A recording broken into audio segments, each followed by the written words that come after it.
चलो आज का टॉपिक है मेमोरेंडम वाउचर। मेमोरेंडम वाउचर कब यूज होता है कि सपोज के कई बार हम जब अकाउंटिंग लिखते हैं तो कोई ऐसी एंट्री आती है जो कौन से वाउचर में हम उसको एंट्री पास कराएंगे वो पता नहीं है, या फिर कोई अमाउंट में अगर कंफ्यूजन है तो इसके लिए हम ये अकाउंटिंग वाउचर मेमोरेंडम वाउचर सीखने वाले हैं। राइट, ये ऑप्शन हमका आता है F11 में इन्वेंटरी में। तो उसके लिए पहले हम ये कंपनी क्रिएट करते हैं मेमोरेंडम वाउचर की। शॉर्ट में भी लिख सकते हैं हम मेमो।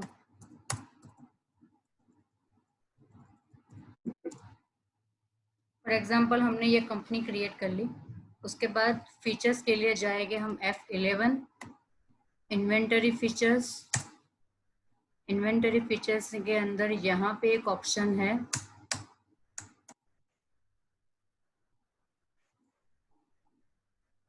नहीं, इन्वेंटरी में नहीं है, कॉमन फीचर्स है तो वो F1 में ही आएगा। अकाउंटिंग फीचर्स में यहाँ पे एक ऑप्शन है हमारा बजट एंड सिनेरियो मैनेजर में use reversing general and optional voucher. तो इसको हम यस करेंगे।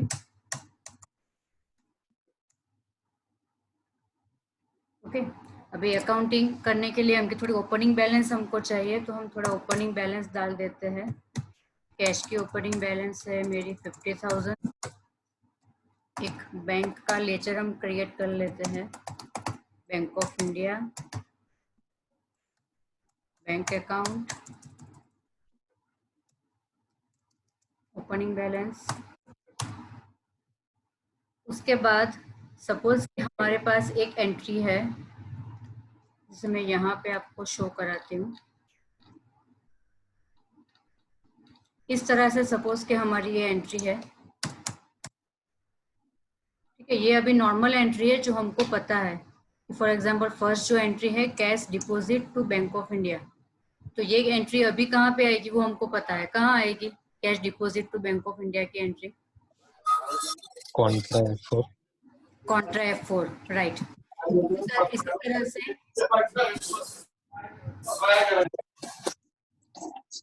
वन सेकंड, वो आती है कंप्यूटर परचेज फ्रॉम तुषार सा ऑन क्रेडिट बेस। तो ये एंट्री कहाँ पे आएगी?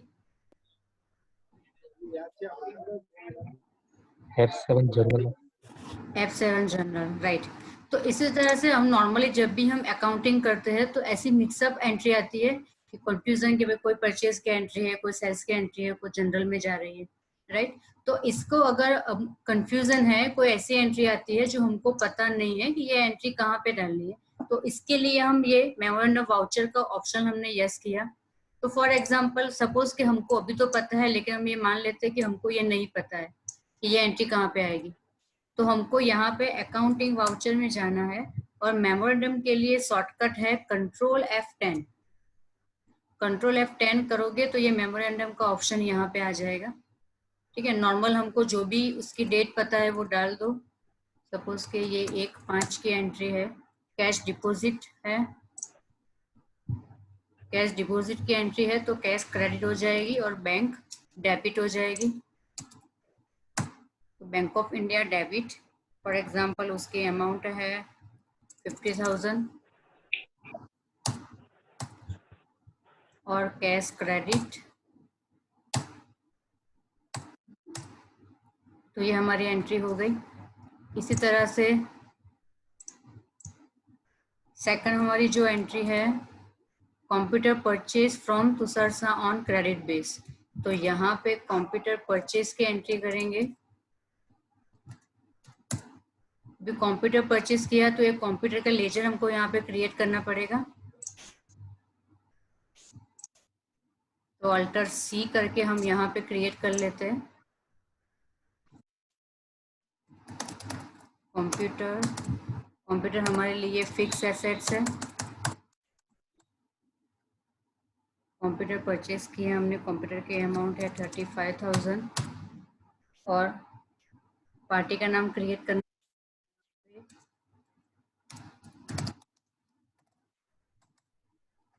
ग्रुप आएगा सन्ड्री क्रेडिटर्स।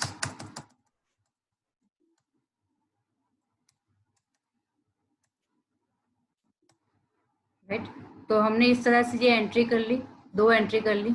अभी फॉर एग्जांपल हम अकाउंटिंग में जाके देखेंगे बैलेंस शीट में,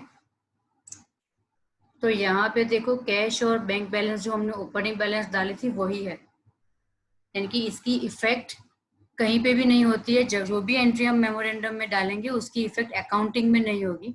जब वो हम कन्वर्ट करेंगे जो भी वाउचर में, तब उसकी इफेक्ट स्टार्ट हो जाएगी, राइट। हमने 2 एंट्री की है अभी, सिंपल एग्जांपल है। डीएसएस में चलते हैं। डीएसएस में यहाँ पे मेमोरेंडम वाउचर में 2 एंट्री हमको यहाँ पे शो हो रही है। इसमें से मेरी फर्स्ट एंट्री यहाँ पे है, ये वाली डिपॉजिट वाली। तो ये एंट्री हमको F4 में कन्वर्ट करनी है। तो यहाँ पे डीएसएस में जाके आपको वाउचर पहले ओपन करना है, उसके बाद सिर्फ F4 प्रेस करो तो ये एंट्री कन्वर्ट हो गई कॉन्ट्रा में, राइट। लेकिन इसका डेबिट क्रेडिट चेक करना पड़ेगा क्योंकि मेमोरेंडम में पहले डेबिट था उसके बाद क्रेडिट था। तो यहाँ पे हमको वो चेंजेस करने पड़ेंगे, पहले कैश क्रेडिट हो जाएगा और यहाँ पे बैंक ऑफ इंडिया डेबिट। तो ये एंट्री को जो भी आपको एडिटिंग करना है वो एडिट करके सेव करो। तो यहाँ मेमोरेंडम में से वो मूव हो गई। उसके बाद वाली एंट्री जो है वो है हमारी F7 जनरल। तो F7 प्रेस करेंगे तो यहाँ पे जनरल आ जाएगा। ये कंप्यूटर परचेज किया है तो computer debit and Tushar credit, then control A save कर लेते हैं डायरेक्टली, या फिर आप एंटर करके भी सेव कर सकते हो।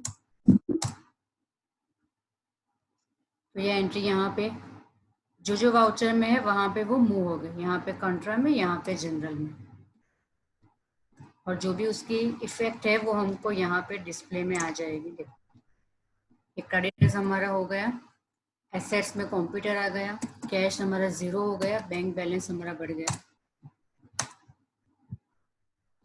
राइट। तो इसी तरह से ये बाकी ये सिंपल एंट्री है, डिस्कस कर लेते हैं। Stationery purchase from sign paper mart on credit base. तो यहाँ पे एंट्री किस तरह से होगी,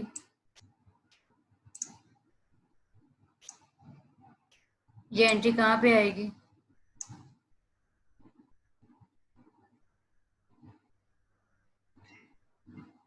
F7 में F7 में ही आएगी, राइट। F7 में ही आएगी। लेकिन ये स्टेशनरी जो है वो एक्सपेंस है और एक्सपेंस हम कर रहे हैं क्रेडिट पे, तो ये एंट्री भी हमारी F7 जनरल में ही आएगी। स्टेशनरी का लेजर क्रिएट करना पड़ेगा, stationery account debit to sign paper mart.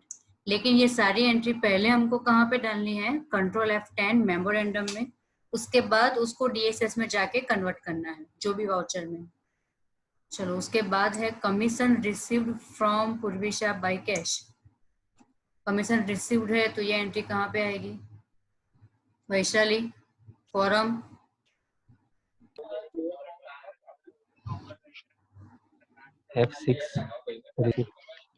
F6 receipt, क्योंकि रिसीव्ड है बराबर। उसके बाद है goods purchase from Neha Sharma on credit base, F7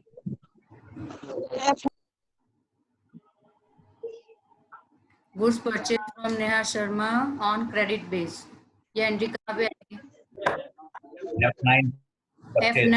F9 purchase, right. क्योंकि हमने गुड्स परचेज किया है तो हमको पता है कि अगर गुड्स परचेज करते हैं तो वो एंट्री हमारी F9 में जाती है, और अदर जो भी हम क्रेडिट पे करते हैं तो वो जनरल में जाती है, राइट। तो ये सिंपल एंट्री है जो हमको पहले करनी है कंट्रोल F10 मेमोरेंडम वाउचर में, उसके बाद उसको डीएसएस में जाके उसको कन्वर्ट करना है। यानी कि आप अकाउंटिंग करते हो और कभी भी आपको इस लगे कि सपोज के अमाउंट में कुछ गलत है या फिर एंट्री हमारी कहाँ पे है कि वो नहीं पता है, तो इसके लिए वो सारी एंट्री पहले हम कंट्रोल F10 में करेंगे, उसके बाद उसको हम कन्वर्ट कर देंगे। ओके, तो ये एक सिंपल फीचर्स था हमारा मेमोरेंडम का। उसके बाद आगे चलते हैं, हमारा है टॉपिक है multiple price level. Multiple price level का मीनिंग है कि सपोज के जो भी हमारा बिजनेस है, सिंपल मोबाइल का बिजनेस है या लैपटॉप का है, तो जो भी हमारा बिजनेस है, जो भी हमारी शॉप है, उस पे हम 2 तरह की कैटेगरी में माल बेचते हैं। एक तो होलसेल में भी बेच रहे हैं और रिटेल मार्केट भी कर रहे हैं। तो हमको ये डिस्ट्रीब्यूट करना है कि अगर हम टैली में ऐसा सेटअप कर ले कि कोई भी बिल बनाए, जो भी हमारा अकाउंटेंट है वो बिल बनाए, तो वो ऑटोमेटिकली अगर होलसेलर लेने के लिए आएगा तो वो ऑटोमेटिकली उसका रेट अपने आप वो ज्वाइंट हो जाएगा, और रिटेलर लेने आएगा तो रिटेल का रेट भी अपने आप उसके साथ आ जाएगा, राइट। तो दो लेवल हमको अलग अलग करने हैं कि कौन सी प्राइस के लिए होलसेल के लिए कितना रेट लगेगा और रिटेल के लिए कितना रेट लगेगा। तो उसके लिए हम ये टॉपिक सीख रहे हैं, multiple price level list, right. उसके लिए हम टैली में अकाउंटिंग में नई कंपनी क्रिएट कर लेंगे।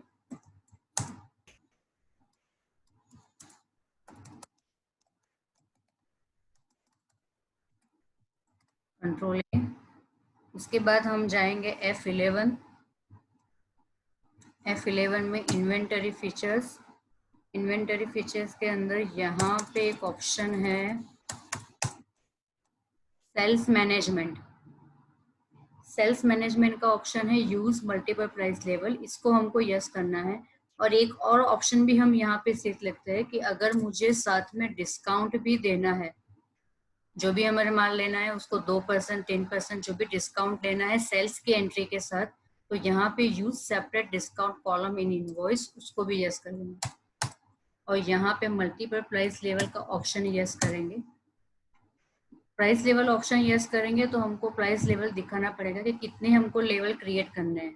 तो हमको यहाँ पे दो लेवल क्रिएट करने हैं, एक है होलसेल रेट और सेकंड है रिटेल रेट।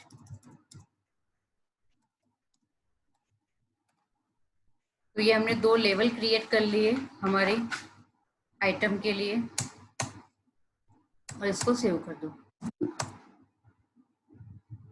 उसके बाद नई कंपनी हमारे पास है, तो इन्वेंटरी इन्फो में ये प्राइस लिस्ट का ऑप्शन अभी नहीं आएगा क्योंकि हमारे पास कोई स्टॉक आइटम नहीं है। तो पहले हम स्टॉक आइटम क्रिएट कर लेते हैं। Inventory info stock item create. Suppose के मेरे पास है HTC mobile under group alter, कर लेंगे मोबाइल और उसका यूनिट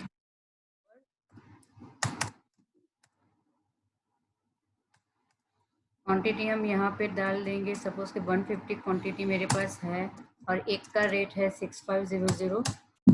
ये ओपनिंग बैलेंस यहाँ पे डालनी है क्योंकि हमारे पास स्टॉक दिखाना पड़ेगा। उसके बाद है सैमसंग मोबाइल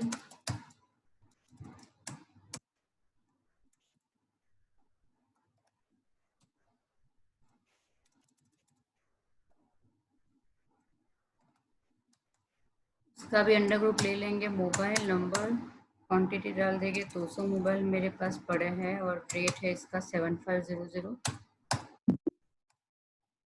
राइट। तो सपोज के दो आइटम हमारे पास है अभी, तो अभी दो आइटम हम प्राइस लिस्ट किस तरह से क्रिएट करेंगे, तो उसके लिए हम जाएंगे inventory info price list. Price list में यहाँ पे हमारे स्टॉक ग्रुप के लिस्ट आ जाएंगे कि कौन से ग्रुप में हमको बनाना है। तो हम ले लेंगे mobile.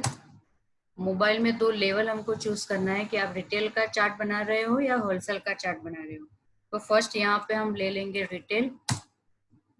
Applicable from, applicable from यानी कि हम ये यहाँ पे तो ऑटोमेटिकली 1 अप्रैल आ रही है, लेकिन हमको ये प्राइस लेवल 1 सितंबर से स्टार्ट करना है या 1 अगस्त से स्टार्ट करना है। तो जहां से हमको लेवल स्टार्ट करना है इसको आप यहाँ से डेट दे दो। अगर पूरे साल के लिए करना है तो 1 अप्रैल रखो। उसके बाद यहाँ पे ये चार्ट हमको बनाना है। लिस्ट ऑफ आइटम यहाँ पे दिखाई देगी। फॉर एग्जांपल हम ले लेंगे HTC मोबाइल। HTC मोबाइल में हमको फ्रॉम और टू बताना पड़ेगा कि मिनिमम वो कितनी अमाउंट लेगा। तो मिनिमम रिटेल वाला 5 पीस या 5 से कम लेगा तो उसका रेट हो जाएगा सपोज के 8200, और अगर उसको डिस्काउंट देना है तो हम 5% दे देते हैं। उसके बाद नेक्स्ट है 5 से 10 पीस अगर कोई लेगा तो उसका रेट हम ले लेंगे 8000 और डिस्काउंट दे देंगे 7%। और अगर 10 से ज्यादा यानी कि अभी लेवल हमको खत्म करना है तो लेस देन नहीं लिखना है, इसको एंटर कर देंगे। यानी कि जब तक आप लेवल लिखते जाओगे तब तक वो लेवल क्रिएट होता जाएगा। अभी हमको यहाँ पे कुछ नहीं लिखना है और यहाँ पे हम रेट लिख देंगे 7800 और डिस्काउंट हम बना देंगे 9%। उसके बाद सैमसंग मोबाइल मिनिमम 5, रेट 8800 7%, 5 से 10 के बीच में 8300 और रेट है 8%। और अगर 10 से ज़्यादा लेगा तो 8000 का रेट लगेगा और 10% डिस्काउंट मिलेगा। तो ये हमारा रिटेल रेट का चार्ट क्रिएट हो गया, इसको सेव कर लेंगे। उसके बाद हमको सिलेक्ट करना है होलसेल का रेट क्रिएट करना है। तो यहाँ पे सारी अमाउंट टन बाय टन आप सिलेक्ट करो। इसके बाद हमको लेस देन यानी कि होलसेलर जो लेके आएगा वो मिनिमम कितना पीस लेगा। तो हम सपोज के 30 से स्टार्ट करना चाहते हैं तो यहाँ पे लिखेंगे 30। उसका रेट हम लगाएंगे 8000 और 3%। 30 से 50 के बीच में अगर वो पीस लेगा तो रेट लगेगा 7500। डिस्काउंट देना है तो यहाँ पे लिख देंगे।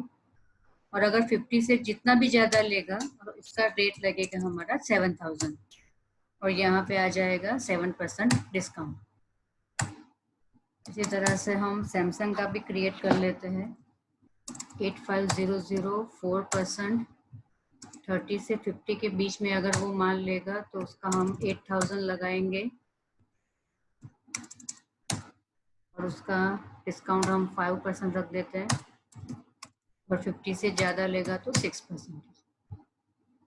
ये हमारा लेवल हो गया। इसी तरह से आपकी जो भी स्टॉक आइटम है उसके एक बार आप सबको एक बार लेवल बनाना पड़ेगा, प्राइस आपको लिखनी पड़ेगी मैन्युअली। तो ये हमारा सेव हो गया, राइट। उसके बाद हम जाएंगे अभी अकाउंटिंग वाउचर में। सपोज कि मुझे इसकी एंट्री करनी है, चेक करना है कि वो किस तरह से लेवल चूज करता है। तो यहाँ पे सपोज कि हमको बनाना है एक सेल्स का बिल, आइटम इनवॉइस अल्टर आई। सपोज के पार्टी का नाम नहीं करके बना देते हैं। सपोज कि हम बनाएंगे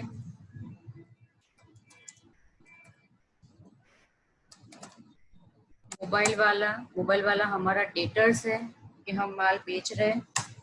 तो यहाँ पे प्राइसिंग लेवल एप्लीकेबल का ऑप्शन आएगा कि आप मोबाइल वाला जो शॉप है उसको आप होलसेल में माल बेच रहे हो या रिटेल में बेच रहे हो। फॉर एग्जाम्पल उसको हम होलसेल में बेच रहे हैं तो यहाँ पे लेवल चूज करेंगे होलसेल रेट और इसको सेव कर दो। यहाँ पे ऑटोमेटिकली प्राइस लेवल ऑप्शन आ गया होलसेल रेट का। सेल्स क्रिएट कर लेंगे सेल्स अकाउंट। यहाँ पे सपोज के HTC मोबाइल लेते हैं। अब ये होलसेलर है तो वो मिनिमम 30 या 30 से ज़्यादा लेगा। सपोज के वो लेता है 36 क्वांटिटी। तो यहाँ पे उसका अमाउंट डायरेक्टली यहाँ पे शो हो जाएगा, देखो चेंज हो रहा है।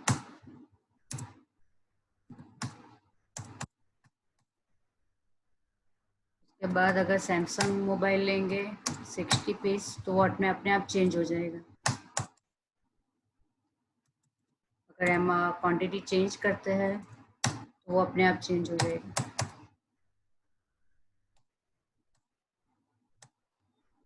राइट। इसी तरह एक बिल हम रिटेल का करके देखते हैं। सेकंड बिल है हमारा jasmine mobile, sundry debtors, retail rate maintain yes.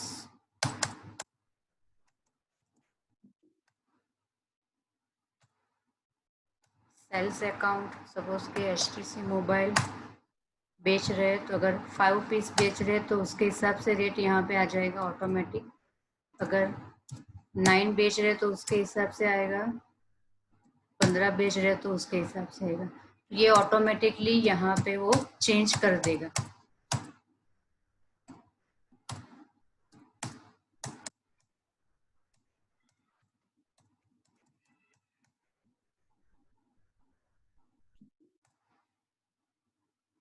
Clear.